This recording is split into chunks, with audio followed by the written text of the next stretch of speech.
2012, a invitación, a propuesta precisamente del presidente municipal de Jiquilpan, cuyo interés era el poder ordenar las imprecisiones que según ellos había cometido el INEGI, en el entendido que en el conteo de población algunas colonias de Jiquilpan aparecían como pertenecientes al municipio de Zaguayo. Entonces, quien abrieron la pauta y hicieron la solicitud fue directamente el presidente municipal de Jiquilpan en aquel entonces.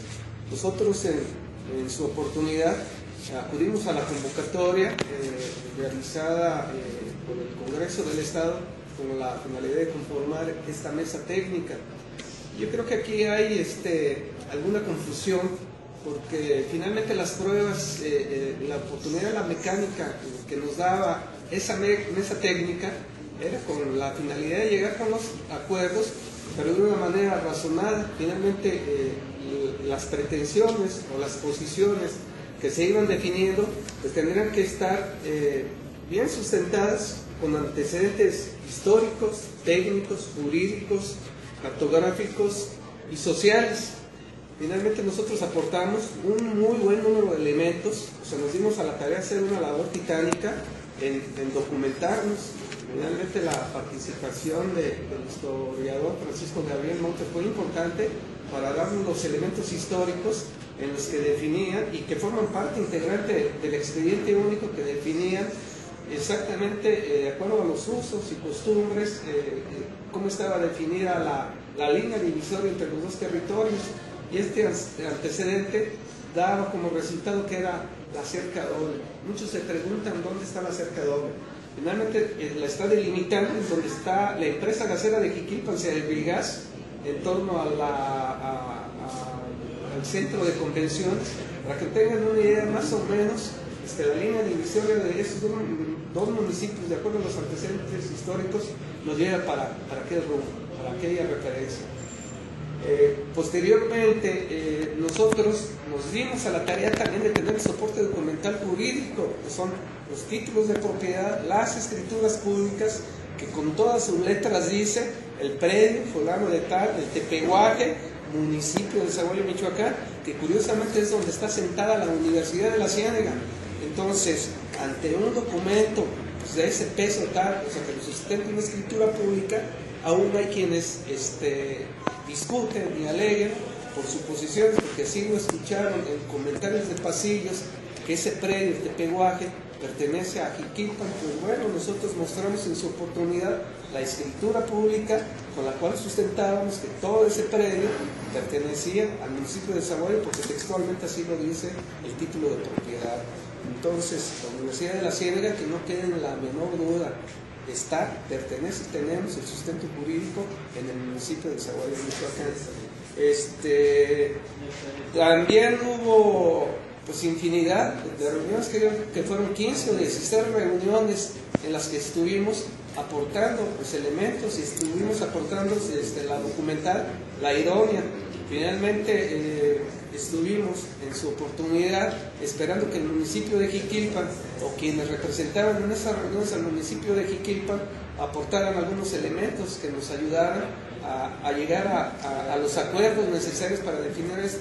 Creo que presentaron algunos recibos de predial, algunos recibos de Comisión Federal de Electricidad, algunos padrones del Instituto Federal Electoral, y también algunos títulos de propiedad de los fraccionamientos, villas de universidad y Colinas del Paraíso, creo que ese es el nombre, no sé si esté equivocado. Finalmente, lo que razonablemente ellos pudieron sustentar con la documentación, soporte idónea, nosotros no tuvimos ninguna objeción, o sea, para reconocerles que efectivamente, suponiendo sin conceder esas colonias o esos fraccionamientos perteneciesen al municipio de Jiquilpan. Respecto al documento, al decreto de expropiación, pues también se dio en los años 50, en los años 60, siendo precisamente presidente municipal el profesor Jorge Romero Farías. Él fue quien expropió, hizo la solicitud de expropiación y el gobernador en turno se la concedió para construir viviendas para la gente necesitada de Jiquilpan. Ese fue, como se llama, el objetivo de la expropiación. Y como bien refiere el presidente municipal, una cuestión es lograr un proyecto con carácter social que nada tiene que ver en cuanto a los límites territoriales. Nosotros fuimos muy sensibles y muy participativos en el entendido de que sí tomamos mucho en consideración el sentido de pertenencia de ambas fracciones y no hubo inconveniente de nuestra parte, aun y cuando los antecedentes históricos fehacientemente acreditaban que estaba dentro de la cerca doble del territorio de Zaguayo. No tuvimos ninguna objeción en mover la línea porque ya eran hechos consumados. Efectivamente, el sentido de pertenencia, lo vuelvo a señalar, suponiendo y sin conceder, se les dejó esa reserva dentro de los acuerdos de la colonia Cuauhtémoc para Jiquilpan. Y ya por último, para terminar, con respecto al camino que lleva a la comunidad de Francisco Sarabia, cuando se estuvo fomentando la empresa de transporte, creo que el Águila de Zaguayo, la servidumbre o el camino por el cual accesaban de la cabecera municipal de Jiquilpan a Francisco Sarabia, era bordeando el cerro de Francisco Sarabia. Cuando inició esta empresa de transporte, el Águila de Zaguayo, facilitaron los ejidatarios del ejido La Hierbabuena la servidumbre para que de carretera nacional pudiesen entroncar de una manera más corta a la comunidad de Francisco Sarabia. Y tal parece que esa situación ha confundido un poquito a los vecinos de Jiquilpan en el entendido que han delimitado ese camino como la franja entre los límites de Zaguayo y Jiquilpan.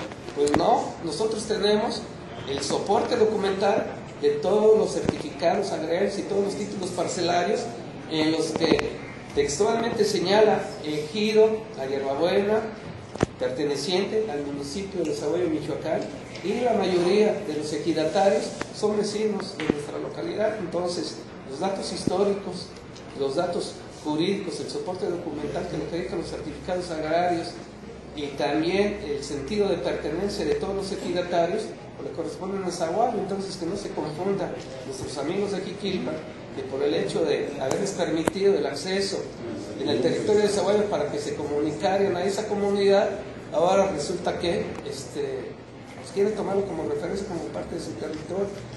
De nuestra parte y por parte del presidente municipal y todos los que conformamos el cabildo, siempre ha habido la madurez y siempre ha habido el espíritu de colaboración para que esto llegue a un buen fin. Lo vemos como un área de oportunidad para poder accesar a estos recursos extraordinarios de los que hablaba el presidente municipal. Creo que son dos visiones totalmente diferentes de la manera de hacer política y de llevar a cabo la administración municipal. Nosotros estamos confiados que seguirán trabajando en el ayuntamiento de Jiquilpan, pero realmente allegándose de los elementos necesarios, los idóneos, que realmente le den soporte a su propuesta.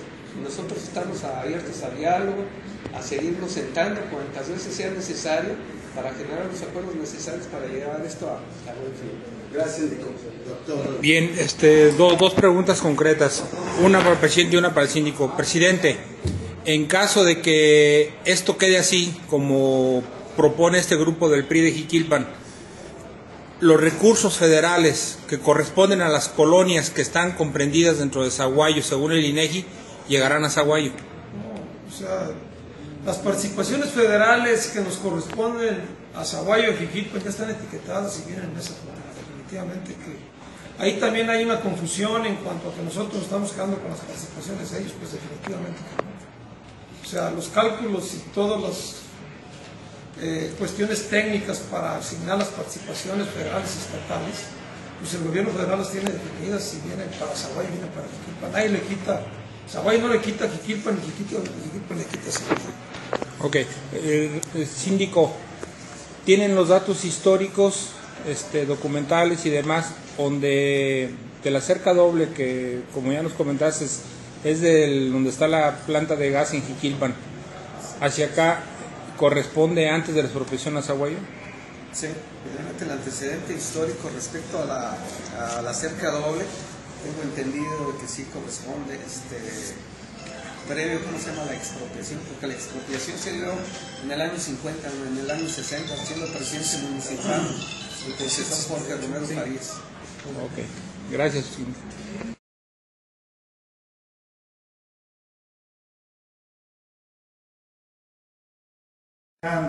Y algo que estaba pues, prácticamente ya desterrado era el antagonismo social, político, por qué no decirlo hasta religioso, entre Zaguayo y Jiquilpan, ya se había desterrado. Hoy parece que está volviendo a florecer. Porque estas reuniones salomónicamente que deben de tener tanto el presidente de Jiquilpan, Francisco Álvarez Cortés, como Francisco Sánchez, ¿por qué no reunirse nada más ustedes, que son las autoridades municipales, pero en un campo neutral, para que no suceda lo que sucedió ayer en Jiquilpan? Así que se le tome y se le dé la seriedad. Este no es un asunto de grupos sociales, este es un asunto meramente institucional. No sé si lo ve usted así, y optar pues, en un municipio, puede ser Villamar, puede ser Venustiano Carranza, puede ser Cojumatlán, y ni en Zaguayo ni en Jiquilpan. ¿Por qué? Porque si bien me hacen reunión aquí en Zaguayo, probablemente si hay grupos aquí de Zaguayo, pues van a venir a romper con el diálogo. O si lo hacen en Jiquilpan, como vimos ayer, que los grupos sociales son los que están interviniendo directamente en asuntos institucionales. Pues bueno, tu sugerencia se la comentará el presidente de Jiquilpan, pero realmente como autoridades, que yo estoy de acuerdo en que hay que escuchar a los grupos sociales, pero lo que no estoy de acuerdo es en que si no tienen la razón los grupos sociales, le voy a hacer caso a los grupos sociales en algo que no corresponde definitivamente. Entonces ahí es donde pues, se debe de valorar como autoridad en qué forma vas a actuar y en qué forma le vas a dar solución a una situación en la cual estás afectando intereses de gente que tiene muchas necesidades, definitivamente. Entonces, en esa forma, yo quisiera que le preguntaran a esas colonias, a esas gentes que viven en esas colonias, si no todavía estuvieran interesadas en que tuvieran un acceso y que tuvieran el drenaje y que tuvieran el agua potable y que tuvieran el alumbrado público para acceder a sus colonias. Yo creo que no van a estar en contra. Entonces, pues ese es el punto donde definitivamente pues es donde se debe de valorar. Nosotros ya lo tenemos valorado, lo tenemos evaluado, lo tenemos acordado. Pues ahora quien tiene que decidir pues es Jiquilpan. O sea, la realidad, quien tiene que tomar la determinación es el ayuntamiento, es el cabildo de Jiquilpan. Es sentarse y hacer el análisis, y con los documentos que tienen ellos, si se ocupan documentos nuestros, se los proporcionamos para que informen a la ciudadanía que efectivamente los límites que ya firmamos en esa minuta, pues son reales. Pues la cuestión es esa, o sea, yo creo que no están tampoco, como autoridad tú debes de ser muy sensible a las necesidades de la ciudadanía. Y esa sensibilidad pues se está perdiendo, porque un grupo o algunos grupos estén interesados en confrontarnos, pues no. Yo creo que no va por ahí la situación. Definitivamente la ciudadanía, pues yo creo que mucha de ella no está informada. Entonces, pues que algunos quieran hacer grupo para que lo sigan, pues ahí es donde hay que tener el tacto para hacerle ver a la ciudadanía que no es por ahí la cosa. Muchas gracias, presidente. Están tratando de interpretar esto como una disputa de reservas territoriales y única y exclusivamente es con fines administrativos. Es en el entendido de llegar a los acuerdos necesarios para que tanto el municipio de Zaguayo como de Jiquilpan delimiten sus áreas de responsabilidades, pues, para que puedan gestionar, puedan obtener los recursos y los proyectos necesarios para atender las necesidades de acuerdo a esos límites, pero en el carácter meramente administrativo, porque los propietarios de las tierras seguirán siendo los mismos. los ejidatarios, los pequeños propietarios, los empresarios, y las personas físicas que tengan su casa habitación. Creo que ese no es el problema de fondo. El problema es en el área de responsabilidades administrativas y en otro municipio donde le toca hacer la tarea a cada uno de los municipios.